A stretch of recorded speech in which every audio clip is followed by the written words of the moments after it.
Welcome back from the desk of Low. I have with me one of the forefathers to hip hop, so it's always a treat when legends appear on the show. I would like to proudly introduce Mr. OC of Digging in the Crates is on the phone. What's going on? How are you Wow, doing? forefathers, huh? Yes, sir. I don't know about that one. Well, I'm born in '91, so to me, you are, sir. Right. That's what's up. Nah, I appreciate it.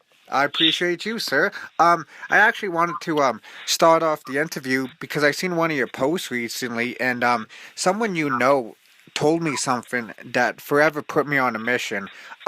Tech from Smith and Wesson told me be the bridge to the generation gap. And when you said that you got to be on top of your game all the time, I'm wondering how did your album Opium come about? Because you haven't lost a step since the '90s, sir. Thank you, man. It actually came about organically. I mean, I was doing some feature work at PF Cuttin's crib. You know, he has a home studio, and I was doing feature work over there. You know, paying them to do lay down feature work, and a lot of that music was stuff Sean P turned down. Rest in peace, Sean P. Yeah, that was like, some of that stuff was Sean P, from Helter Skelter Rupp turned down for his album, you know what I'm saying, prior to him passing away. So, it was just something that was just super organic, super not even thinking about it until this dude, brought it up to me, brought it to my attention, PF, that is, and, we just started working on a record. Yeah, because my favorite song on that album is '88, and I was like, that shit bangs in the car. I gotta let you know that. Thank you. Appreciate it. Yeah, I mean, that's my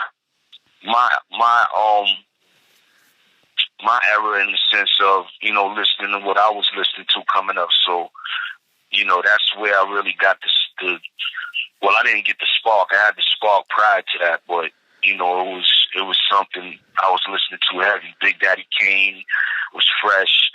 At that time, G-Rap, Slick Rick, all the monumental people who basically changed the game.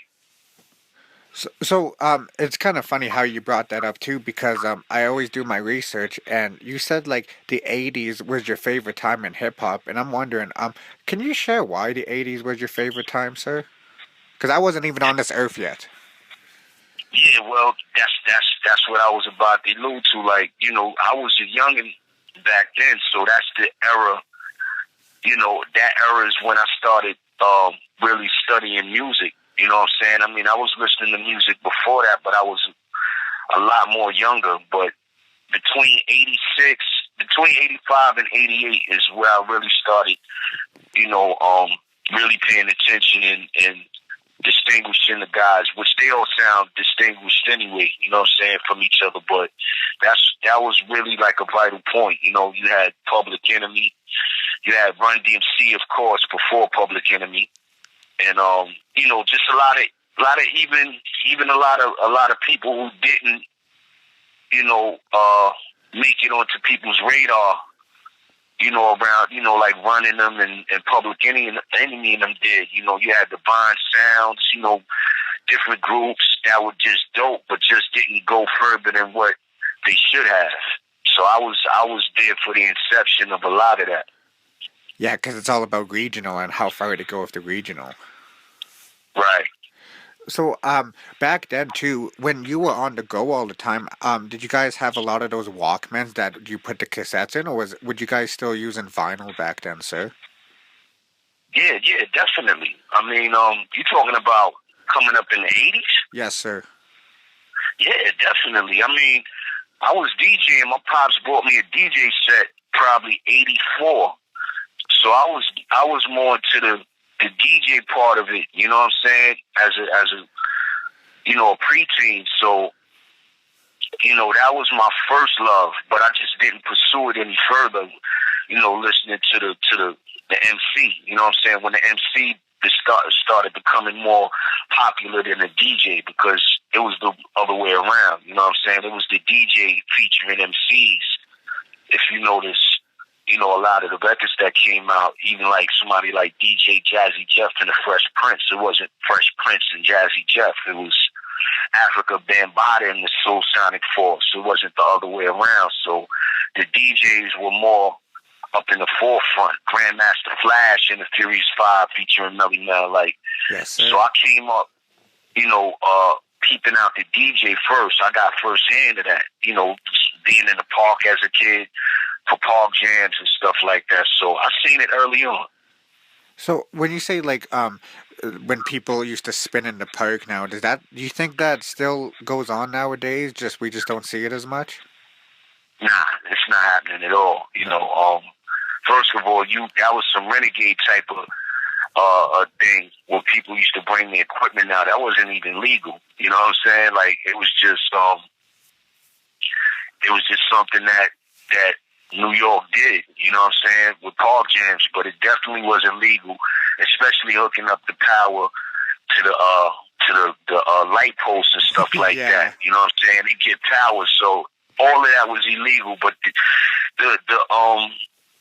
would let it go on. You know what I'm saying? I guess they figured as long as they weren't, you know, doing anything gang related or whatever they considered, you know, mischievous or whatever the case may be, they let it happen, but it definitely wasn't legal. No, sir. So like, did you guys have like stages and everything out there, or was it just basically audio equipment back then?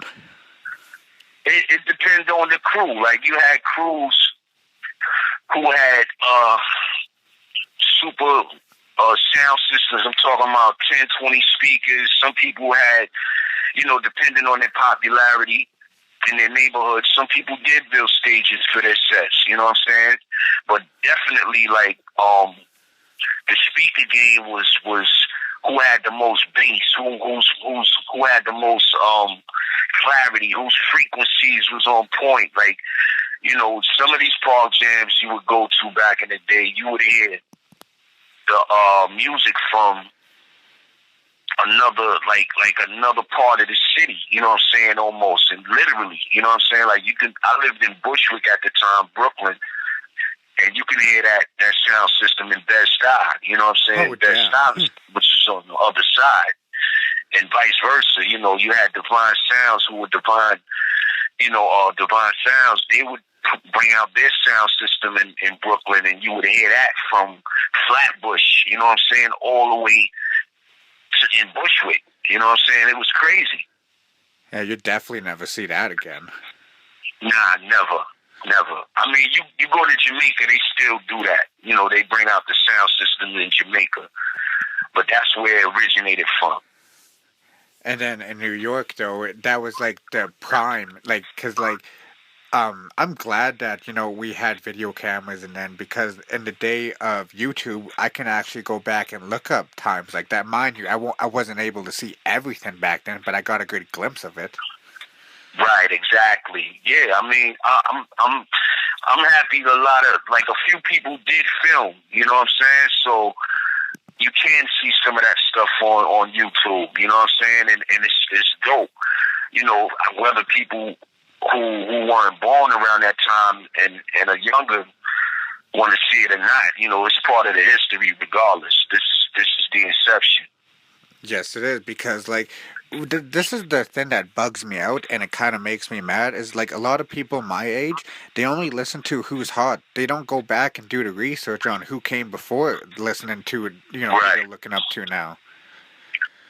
Well, I mean, my thing is with the younger generation, and you know, we were younger too. You know what I'm saying? And more or less, I believe we had a lot more, not just respect, but were more open and prevalent to listening to, you know, what we consider our forefathers to be, you know what I'm saying, to what they were saying, you know what I'm saying? So, you know, fast forward, when I got in the game and I would bump into a Melly Mel or Grandmaster Cass or Flash or Grand Wizard Bid, or, you know, these is my heroes, you know what I'm saying? If they told me they listened to my music, that was a big deal. But I've heard, tapes of them, that circulated around the city, actually around the world. Tapes that they made in 78, 76. Oh, wow. All the way up to the 80s, the early 80s. You know what I'm saying? So, all of that is a part of all of our history. But with the young people, you can't just. Well, personally, for me, I'm not going to wag my finger at y'all. It's something that y'all would have to want to look up on your own. If I put it in your ear and you listen and want to go research it, then cool. If not, it's still cool to me. But I was y'all age, too. You know what I'm saying? We were y'all age, so we didn't listen to everything either. We didn't pay attention and not so much disrespect. But we didn't, when you're young, you just like whatever. You want to have fun. You want to party. You ain't trying to hear nobody really preach in your ear. Yeah. But I always like a good amount of like positive music in my life too. What's that? I said it's a good balance because I always like, a good positive like positivity in the music too. Like a good story and like the meaning of an MC. Right. Well, I mean, like I tell people, or when I do interviews, which I rarely do, you know what I'm saying, but I do them more now because, it's necessary. You have to basically just hone in. Like, I have to catch up on a lot of things with social media, you know what I'm saying? And this is younger cats around my crew and my team that put me up on things, you know what I'm saying, that I don't know about. So we can all learn from each other. We're supposed to learn from each other. You know what I'm saying? Like, it's forever a learning process in my mind. You know what I'm saying? And you just have to be open to listening. You know what I mean? And like I said, I really don't wag my finger at the younger cats, man, whether I like their music or not, man. It should be a mutual respect there, always. Always, because it's like what you said, it's a learning process from one another. Yeah, I mean, I'm never gonna stop learning as long as I'm doing the music and just life in general. You know what I'm saying? I don't care how young or old you are. Like, it's no reason not to listen to a younger person and vice versa. A younger person listen to a older person. Like, that's part of life, man. You know what I'm saying? Like, none of us know everything. So the things we don't know or we're not up on, or just life in general, you know what I'm saying? Somebody else can teach you, whether they're young or old. It doesn't matter. You're never too old or too young to learn something. Exactly. And one of the things too, I always wanted to ask you too. Does anyone from my era inspire you, like a Kendrick or a Cole? Of course. I mean, I listen to what I choose to listen to, but they're a perfect example. Like Kendrick, J. Cole, Flatbush Zombies, the list goes on. R.J. Payne, like, it's people that I listen to. To me, it's about substance from the gate. But, I like ignorant stuff too. You know what I'm saying? And it depends on what type of level of ignorance I want to hear. If I want to hear booty music and I choose to listen to that, cool. If I want to hear, whatever the case may be, I'll listen to it. But, my preference for the most part is listening to something with substance. And, that doesn't matter if you're a vet or you're J. Cole or you're Kendrick. You know what I'm saying? Like, it's a lot of artists out here, obviously. But, they're in the mainstream and they holding the torch. What can you say about that? Like, they're keeping it going. And like and they actually, like what you said, substance, because like a lot of the music that's coming out nowadays, it's like, in my opinion, it's microwave. But there is artists out there still pulling out authentic music. Definitely, it is, man. But we're in the day and time of the computer and the internet and stuff like that. So, my opinion, a lot of people shouldn't be rapping or making music, or can't make music, or make trash music. But who am I to say? You know what I'm saying? Like, I stick to what I do, and this is just the nature of the beast right now. Like, it's a million more. It's more rap or people who want to get into the music business than being supporters of fans. That's very true, because nobody really wants to support until they actually see something.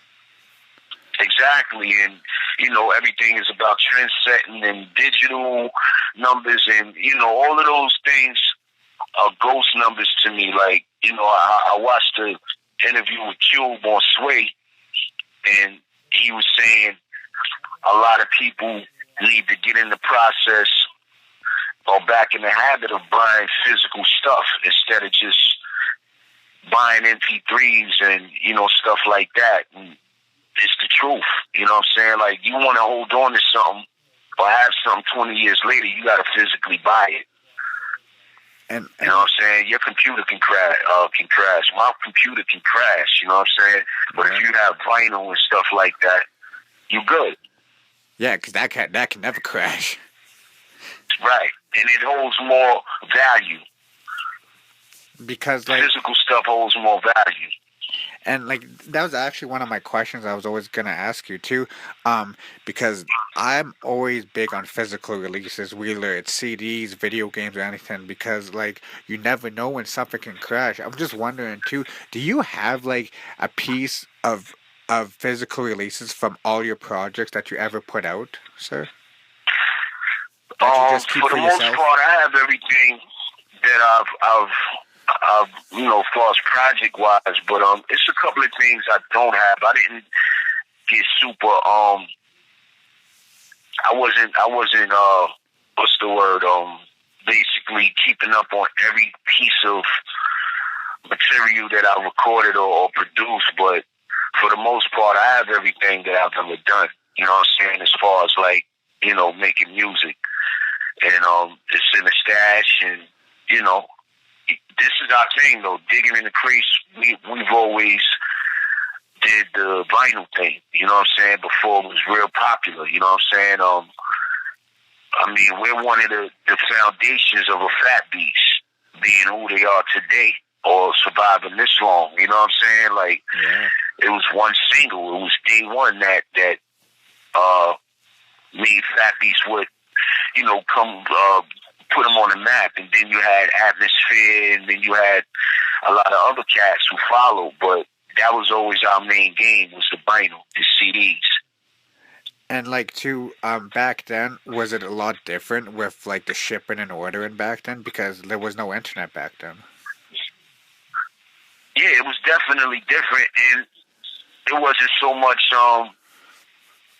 social media, 20 years ago, 15 years ago. It wasn't that prevalent. So, I think me being on social media 24 hours a day would take away the mystery of what people perceive of me. Like, if I was on there doing videos every day, you would probably be like, it's a normality, and you would click past me. You know what I'm saying? Like, I thrive on the mysteriousness of an artist. You know what I mean? Like, I don't want to see Rakim posting a video every day. So yeah, like, a lot of that matters, man. I mean, the vinyl sold more.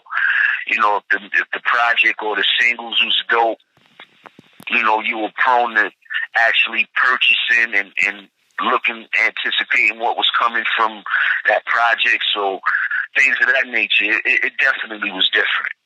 Yeah, because and then like too, with vinyl too, because I'm CDs and cassettes. With vinyl, how much how much songs could you actually put on a piece of vinyl before you have to switch it to side A to side B? If I'm not mistaken, you put 4 or 5 on one side, 5 on the flip side, the B side. You have the A and the B side, so you have 5 on one side, depending on how long your songs are, and 5 on the other side. So you can put 10 to 12 records, 14, I think, the most, if I'm not mistaken. Or you can do a double album. You know what I'm saying? This is where double albums came into play too.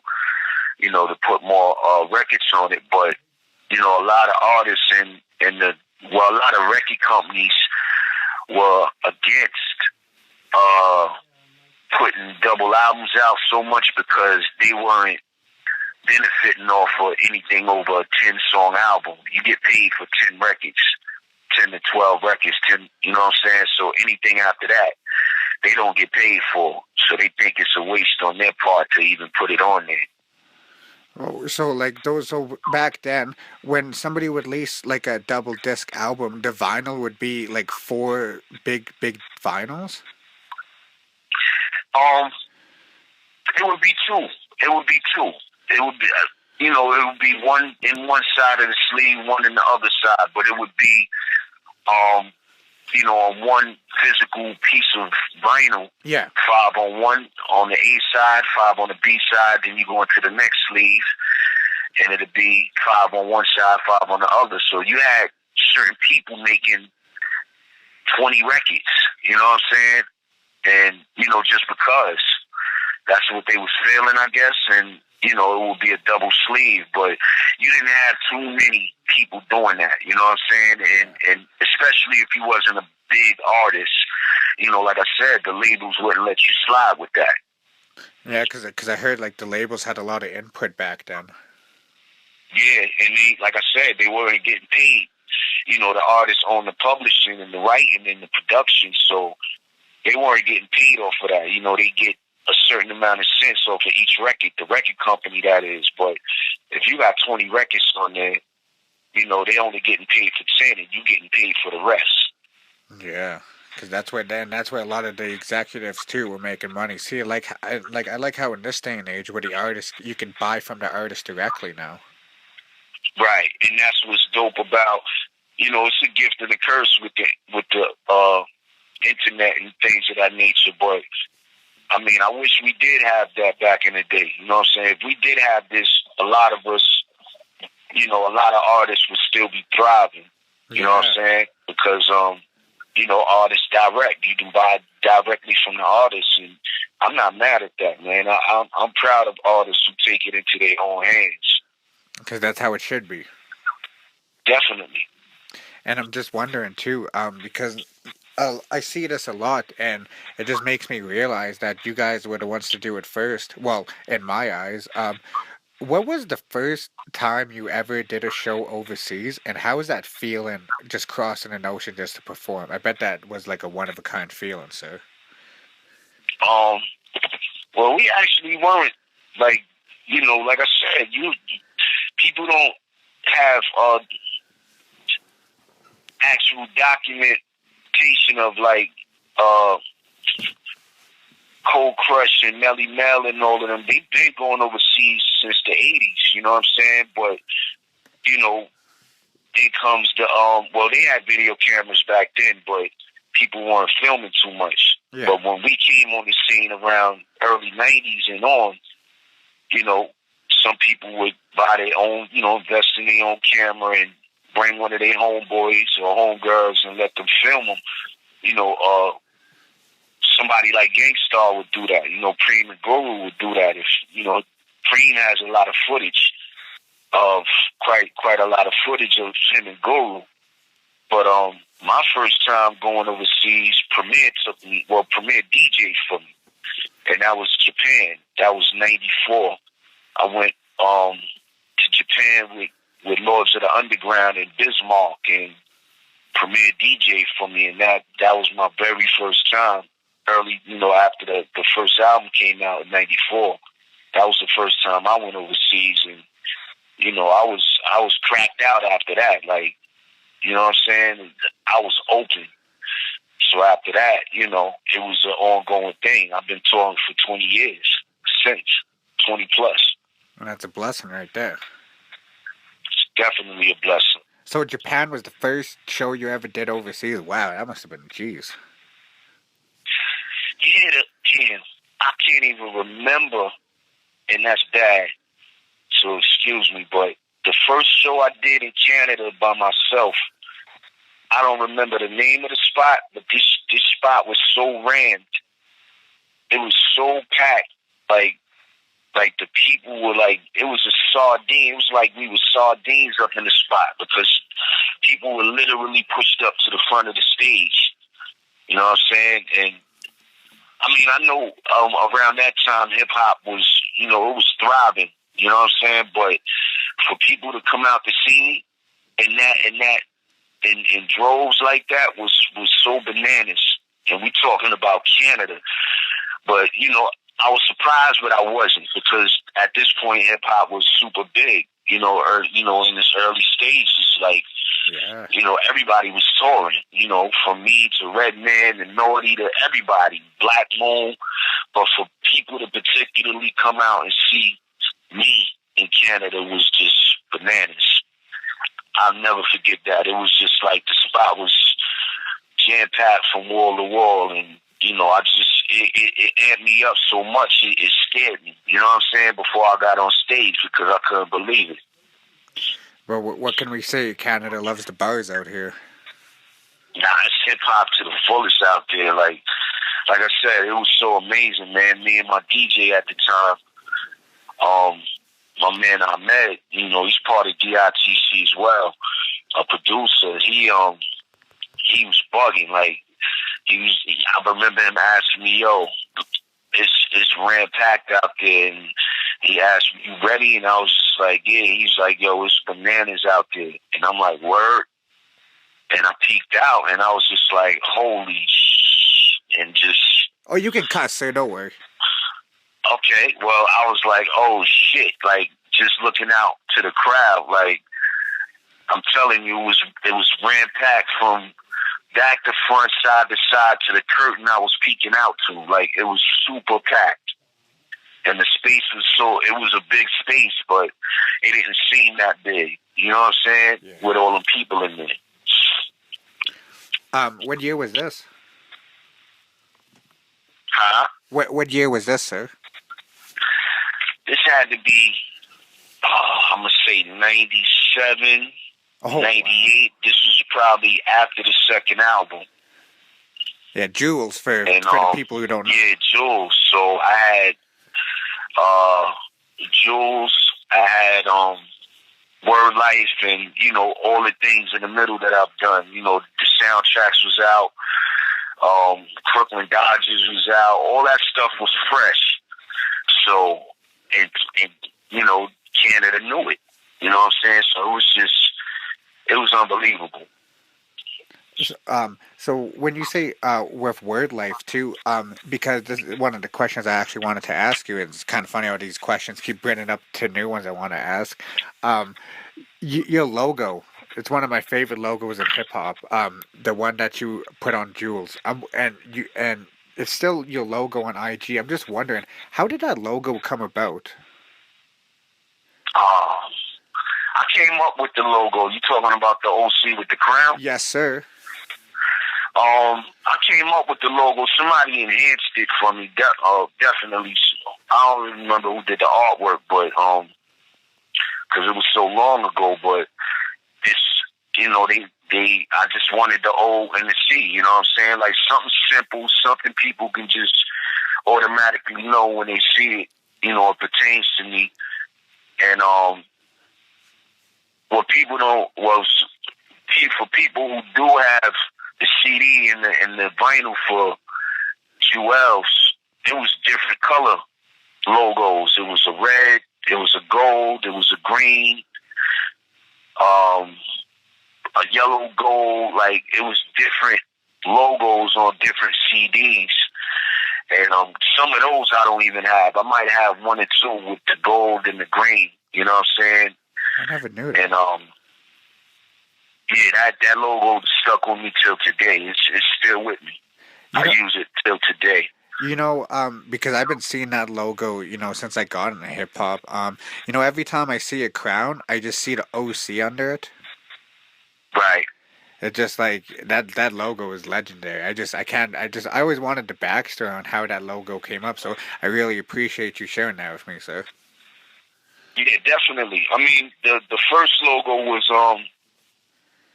from the first album was the hand signs, yes, which was the O and the C. You know, one of my oldest brother is deaf. He's a mute, so that's where the idea came from.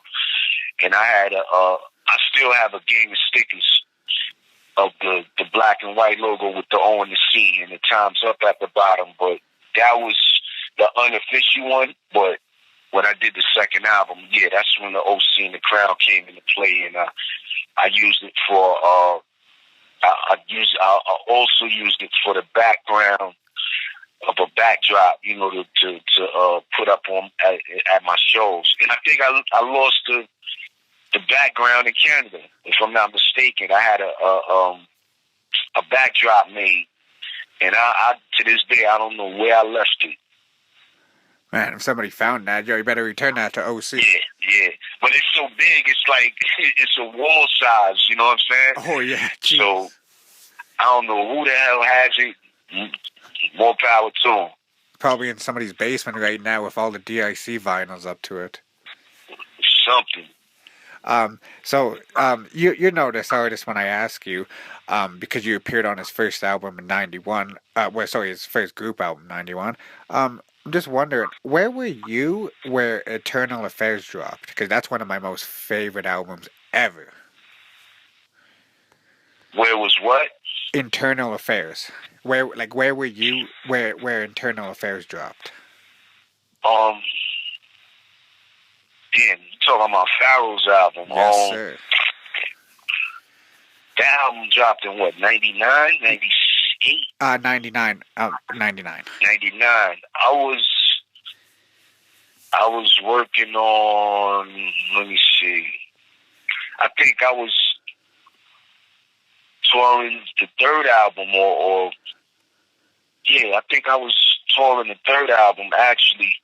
But me and Marsh used to bump into each other on the road. Like I remember doing shows with him for that album, Eternal Affairs, overseas and in Europe and stuff like that. So I was around, but I mean, he had a great year when that album dropped. Like that was bananas. You know, I'm still trying to find a physical release to that album to this day. For Eternal Affairs? Yeah, because, like, that's a hard album to find. Like, I'll be looking everywhere for that. Oh, wow. Yeah, that was a raucous release, too.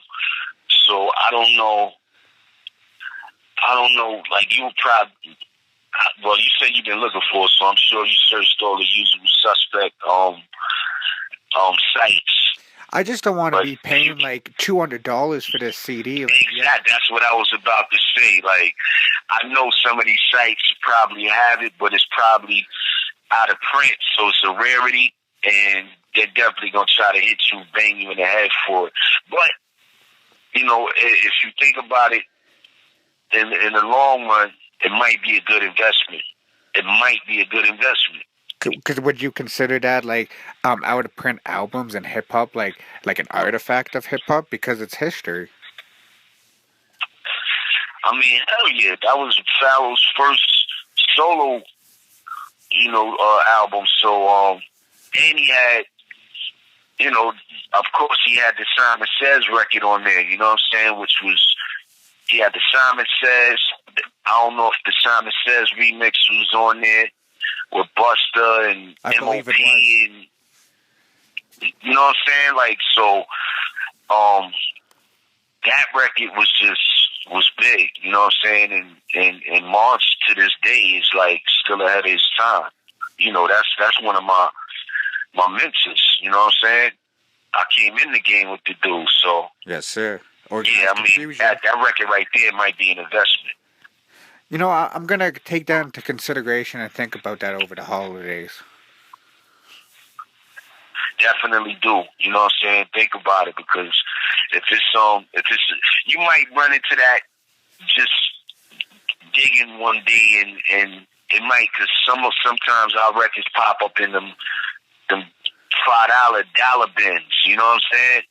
Just because somebody done traded it in, or you just gotta look. You know what I'm saying? Without looking, and it'll just pop up in your face, and you might get it for $5, or you might get it for $1. You know what I mean? Yeah, because you never. It happens like that sometimes. Did that ever happen to you when you're looking for like an old album? No doubt. I've ran across my records, my cruise records, and in certain states and certain countries where it was cheap. But you'll see one. You won't see 2 or 3 of them. You might see one. You know what I'm saying? If that, like, already opened, and sometimes it's a fresh copy, or I definitely run into CDs like that quite often. And I'll buy my own CDs sometimes. I mean, shit, I've purchased Great Adventures of Slick Rick quite a few times. I probably got like 8 copies of that. That's a classic album. I don't blame you. So anytime I see a Slick Rick record somewhere in a bin and it's cheap, I buy it. And it usually be sealed. You know what I'm saying? Whether it's a CD or it's a vinyl. Or if it's sealed, that's even a bigger plus too, because that's more rarity. Definitely. Definitely. So I understand that you're a very busy man. So I got 2 more questions for you, sir, and then I'll let you go. One of my most favorite things about you is that you never change your stage name because that's your real name, but like you stayed with OC forever, and a lot of artists changed their names, and then like the thought always wondered, like, have you ever thought about like just changing your stage name? Because like that's the one thing like I've always liked about artists is just staying with the same name. Nah, I never thought about it. I mean, you said it. You basically asked the question and answered it in the same breath. Like, it's my real name. Why would I change it? Why break something? Why fix something if it's not broken? You know what I'm saying? And I just felt like I never had a reason to change. Like, for me to change the dynamics of how I make music is one thing, and try different things musically, but to change my name and confuse people, I just never had no sense of doing that. And not everybody can pull that off. You know what I'm saying? I think, if you look at somebody like maybe 2 Chainz, you know what I'm saying? He was what was his name? Titty Boy. Titty Boy. You know what I'm saying? It made sense for him. It made sense. He reinvented himself, and he had success with it. But not everybody can pull that off. Yeah, I noticed a lot of artists started doing that after he started doing that. Right, and to me, he had a great reason to do it. You know what I'm saying? He was breaking away from the whole ludicrous camp. You know what I'm saying? And his group. You know what I mean? And he had a fairly good success with his group. With the Duffel Bag Boys record and stuff like that. But that made total sense for him to do that because, like I said, not too many people can reinvent themselves and have success. And he went from an obscure hip-hop artist to a million-plus selling artist. Right before the paradigm shifted, he sold physical records, and it worked for him. You know what I'm saying? So I'm proud of him for doing that. Like I said, not too many people, and I respect him for it because not too many people can pull that off. Have any of these new people, like 2 Chainz, or well, he's not really new, but have any of these new people who are popping right now, like, come up to him and be like, yo, OC, like, I fucks with you? I mean, it's so weird, man, and me and Showbiz are probably the 2 few who are considered to be not so social when we're out, but it's not the case. I don't know. Maybe it's the face. I don't know. But people just don't really approach us, you know what I'm saying, our peers and stuff like that. So it's been so many artists that I've respected and loved their music that has approached me, and I'll be bugging out, you know what I'm saying, that they know my music, because I definitely know theirs, but it's always super weird to run into someone and they like, yo, I fucks with you heavy, like, and even know songs and lyrics and stuff like that. And I look at them crazy, like, wow. Not crazy in a bad way, but just in the sense of, damn, like, you know my lyrics. I guess, I did make an impact, you know what I'm saying? Because these cats know, and they sold a hell of more records than I did twice over, you know what I mean? Yeah. But it just shows me that a lot of people are artists too. I don't care how many records they sold. And they do listen to other artists. They do listen to their peers. Yeah, because it's just numbers. Because like, if you gotta have a passion for it. Because if you focus on the numbers, no passion for it.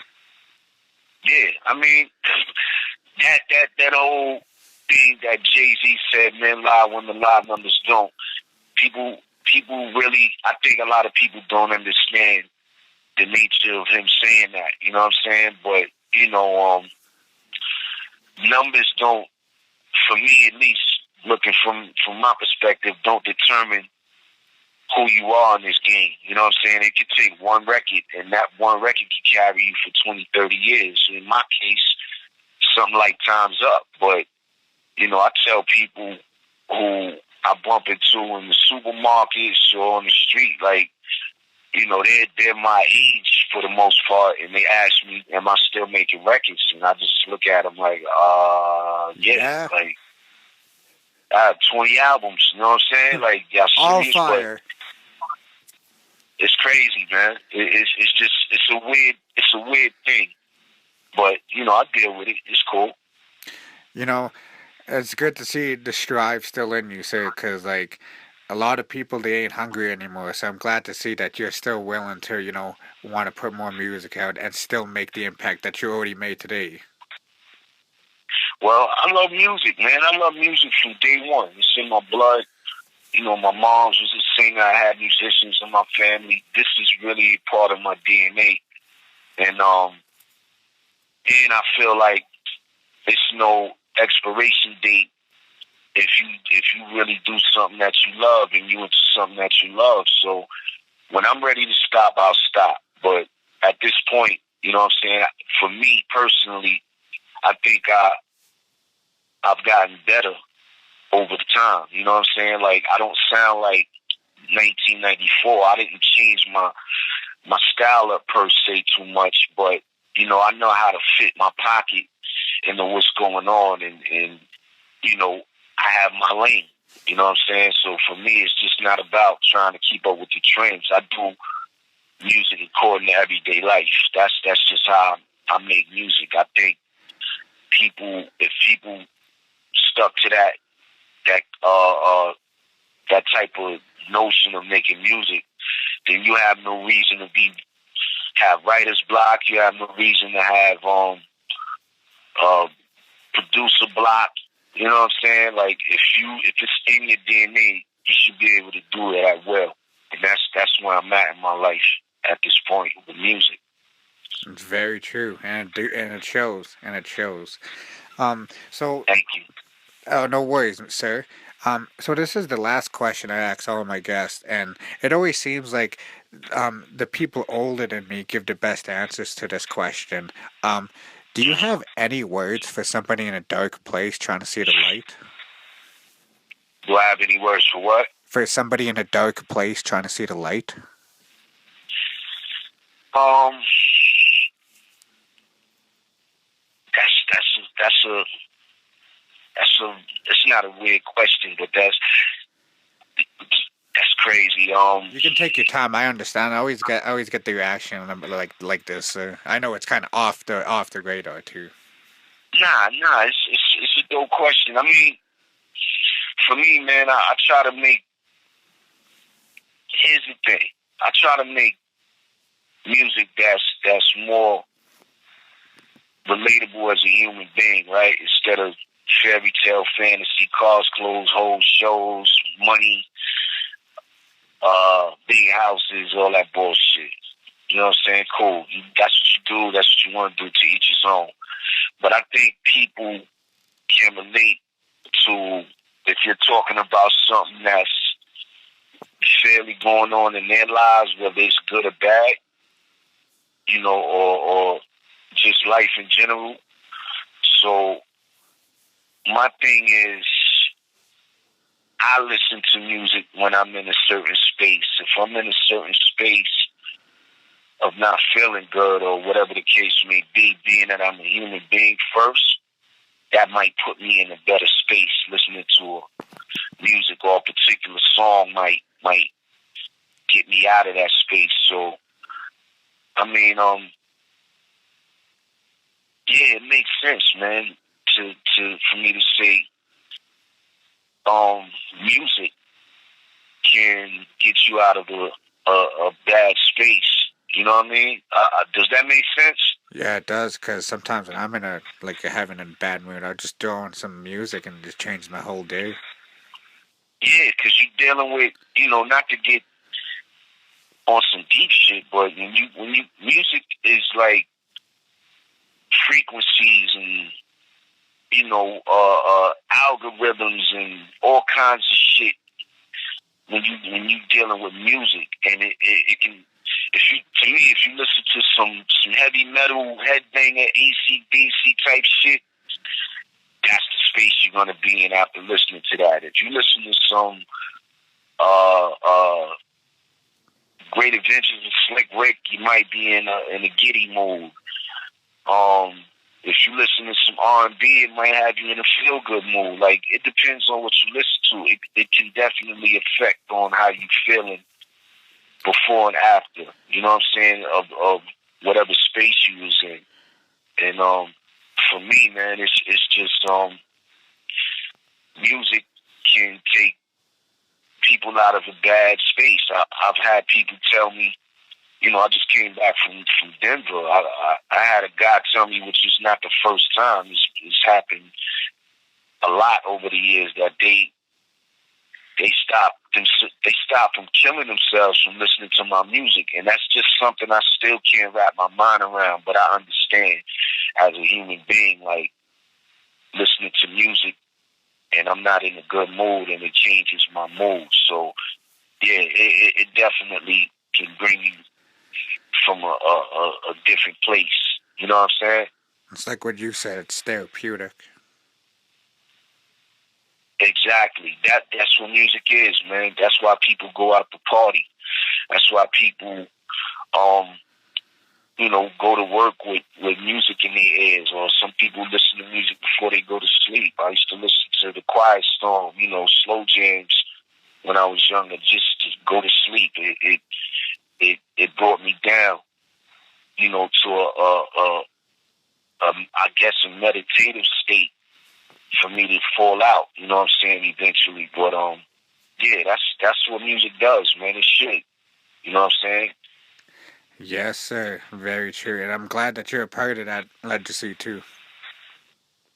Yeah, man. I mean, I'm a fan first. You know what I'm saying? Like, I didn't start off making music, so I'm a fan first. So I have some understanding of what it is and what it does, and being a fan first always keeps me in that frame of mind, even when I'm making music now. You know what I'm saying? From then till now. So I definitely understand the whole concept of what music does for people. And with that being said, I think that's the perfect way to end this legendary interview. Do you have anything that you want to plug in before I let you go, Mr. OC? Nah, man, I just appreciate you getting at me, man. I definitely feel good having a conversation with you, and I definitely have to get back to Canada. Like, I think I haven't been out there since Finesse booked a digging show out there. I would say probably before '06 or something like that. Oh, so a while. And yeah, it's been a long time. So I'm looking forward to that, and I'm just looking forward to people hearing this next project, this third and last installment, Blood Moon, that me and Showbiz is trying to knock out as we speak. To complete the trilogy, The Same Moon, Same Sun, and New Dawn, and just hopefully, I'm blessed and healthy to keep going in the next few years. And don't worry, sir. I know that the end of that trilogy is going to be fire. I hope so. You know what I'm saying? Like I said, man, I want people to look at it as a monument to what I've been doing from day one. Like, this guy never, compromised what he does, what he is, and that's what matters to me more than than anything else. Making music like that, people hate it or love it. You know what I'm saying? That he just never compromised who he is, and I can walk away from the game with my head up, knowing people respect that. And I hope someone takes that and runs with that advice because you have a very unique story. But I don't want to. Thank you. I don't want to hold you up, Mr. OC. So I would like to say thank you because you just appeared on what might be the biggest hip hop podcast in the making. Oh wow, that's what's up, man. I'm glad to be a part of it. I'm glad you made me a part of it. No worries. I appreciate it. And then I'm always very loyal to my guests. So best believe I'll be looking for any tour you'll be doing, and I'll be buying your newest album when you drop it, sir. Thank you, brother. I appreciate it. Appreciate you. With that being said, from the desk of Low.